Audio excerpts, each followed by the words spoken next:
Thank you, Dave, and thank you for all the work that you and the team at Raytheon do in the Commonwealth of Massachusetts. Let me just start by thanking our hosts for letting us spend some time here in this terrific venue, and I want to thank not just the members of the delegation who came with us on this trip, but all of those of you here in Israel who chose to come out and hear what we had to say.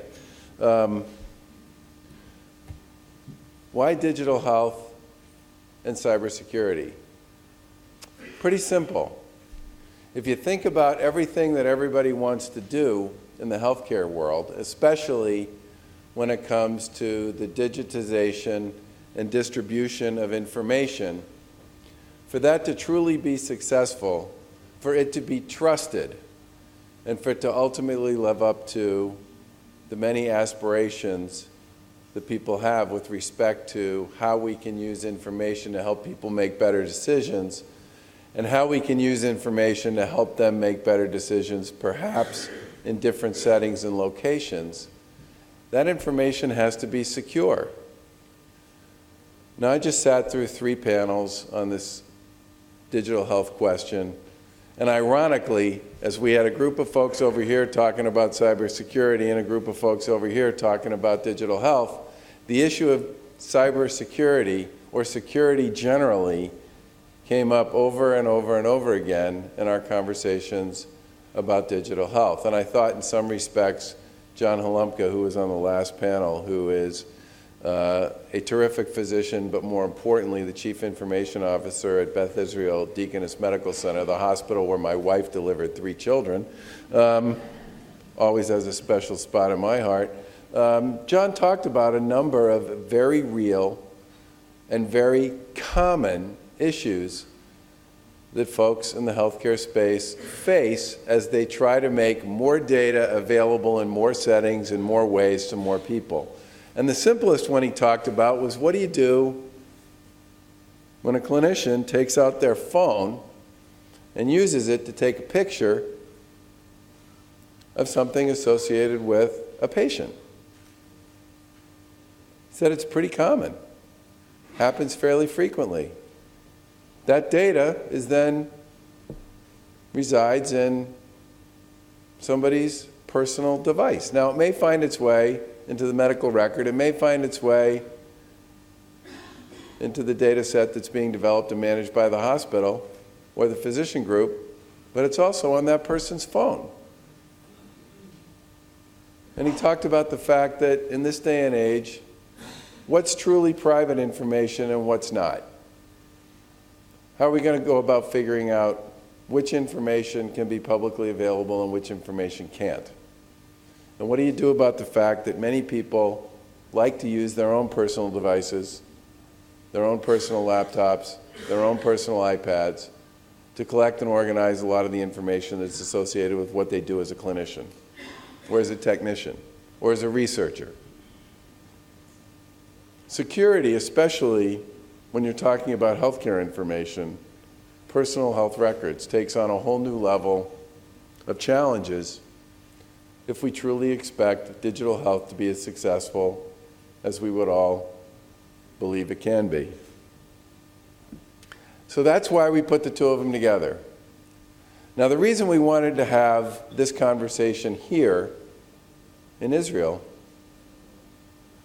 is because we believe collectively that there are tremendous opportunities for the organizations, the hospitals, the research institutions, the colleges and universities, the startups, and the larger enterprises that make up the ecosystem in digital health and cybersecurity to partner with, learn from, and benefit from relationships with their colleagues here. Now, Israel's no stranger to Massachusetts and vice versa. In many ways, people have already made both places their home away from home. And when we visited Sheba Medical Center yesterday, I had a chance to talk briefly with 8 or 10 members of their clinical leadership team, and all of them had spent time practicing or studying or doing research in Massachusetts-based institutions.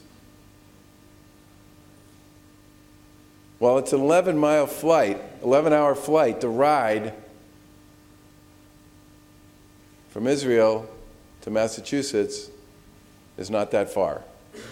And it's a path that's been trod by many people for many years. And the opportunity for us to continue to build on the memorandum that was signed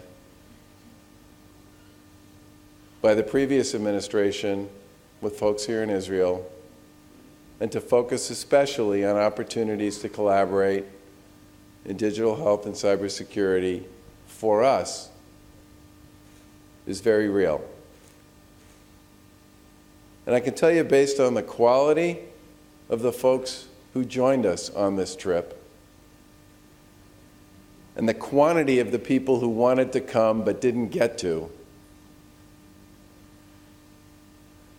that many people in my home, Massachusetts, believe they can do great things collaborating with their colleagues here in Israel. So my basic message for all of you is make some new friends. Get to know some folks who share a common set of goals, dreams, and aspirations, and see if we can't take on some of the truly tough issues associated with creating safety, trust, and security in an ever-increasingly connected world, one in which more and more information is becoming digitized, where more and more mechanisms are available to move that data around, and more people would like to cause enormous trouble for those of us who appreciate the benefits and the opportunities associated with that interconnectedness. And for those who are interested in finding ways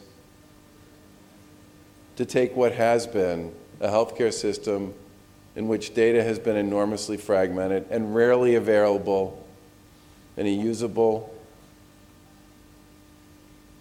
and appropriate form so that it can actually drive timely and accurate decision-making, so that we can realize what I think is the vision of a very complicated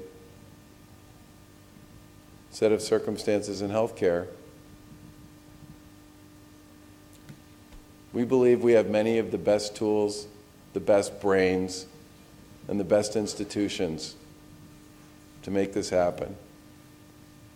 But we're here because we believe we can find partners, collaborators, and visionaries who can join that cause. And I want to thank you again for joining us. I hope you have a chance to get to know many members of our delegation, and I hope this becomes the first of what will be many conversations and many opportunities to work together on these two fundamental issues. Thank you.